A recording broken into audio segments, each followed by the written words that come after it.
Hello, everyone, and thanks for joining us. Today, we're back with Amazon bestselling author Leah Orr. Hey, Leah, thanks for joining us today. Oh, happy to be here. Thank you for having me.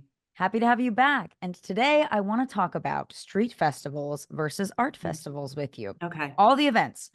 Yeah. Okay. That's good. So, with street festivals, I know that they often attract a diverse crowd. They How have do. these events helped you reach new readers and introduce them to your books? Well, the helpful part about street festivals is that they're expensive. They can be Mm, expensive. They can be $200 to $300 to get your tent up there. And then you have mm, to get a tent and the table and all of that. 100%. mhm. However, in a street festival, you'll get 5,000, 10,000 people walking through, passing your booth. So everybody, I don't necessarily talk to anybody who just passes my booth, but everybody who stops at my booth is an opportunity for sale to find new readers that would enjoy murder mysteries and children's books. Well, that's great. That is a lot of foot traffic, so It maybe is, maybe yeah. worth it. What unique opportunities would you say that art festivals provide for promoting your books? They're similar in style. So they're, expensive, but you get in front of a lot of readers. But with the local festivals like a farmer's market or like a church group festival or something ultra local that happens weekly, sometimes the rent for that is just 10 or $15 for a table. And Wow. those are really great to start at because you can perfect your pitch. You can meet people, just a few people at a time, where you're not, poised to talk to groups of people that stop at your booth. And that's a really good place to start. Since art festivals are typically known for their visual appeal, how do you design your booth to attract festival goers? Yeah, I have pop-ups, like 5-foot pop-ups of all of my books that I have behind me in my tent. And my color is purple. So my whole booth is decorated purple, which visually you're attracted to because a lot of the other tents are white in color.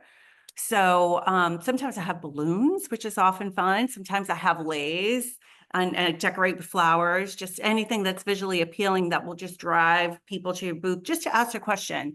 What is it that you do? What are your books about? And then that's an opportunity to find new readers. Well, that's great. And since art festivals often emphasize creativity and storytelling, how do Mhm. you tailor your approach to connecting with art enthusiasts and potential readers? Well, the first thing I tell people is that I'm local. So I always say, I'm Leah. My name is Leah. I live here locally. I'm a local writer. I write children's books for kids under 7 and murder mysteries for adults. And that's always how I start. And then I'll add that the profit from the sale of all my books, I donate to the Cystic Fibrosis Foundation. That's usually helpful too. So people like to connect with people that are local. People like to help in regards to charity. So now I feel like I've got your attention. So then people will usually ask, okay, well, what is this murder mystery about? What is this children's book about? And then I can explain it and perfect my pitch in a way where I would gain some interest. And on that note, what genres do you typically sell best at art festivals? So some art festivals are catered to children. Like if it's a Christmas art festival and they're like Santa's going to be there, then you'll have children's interest. So I'll have half of my table with the children's books. But by and large, with the arts festivals, I do really well with my murder mysteries.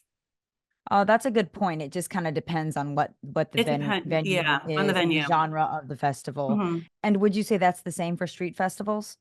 Yeah, same. Yeah, sometimes it'll be like a Christmas light, like lighting the Christmas tree, and there'll be a lot of children around.